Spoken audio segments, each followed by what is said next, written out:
我聽啲朋友講咧，話糖尿病咧唔死得嘅，不過糖尿病引發嘅併發症咧，你就會一身嘅。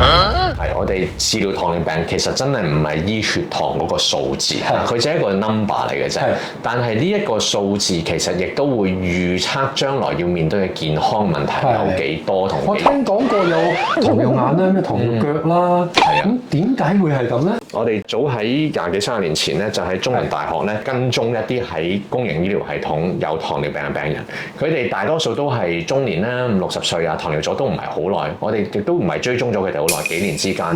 就發覺3個人有1個咧出現啲好嚴重嘅糖尿病相關嘅併發症，通常呢啲都係關乎於啲血管受損，而影響到嗰個器官嘅血液供應而出現嘅問題。整體上3個有1個，一係就中咗風啦，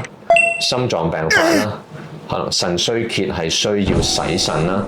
甚至其實癌症咧都同血糖高有好大關係嘅。整體上嚟講，死亡率亦都會隨住血糖上升咧，亦都會大幅增加。咁所以我哋血糖控制得好咧，係為咗保護我哋嘅所有嘅大血管同埋細血管咧，避免受併發症所損嘅。知道未啊？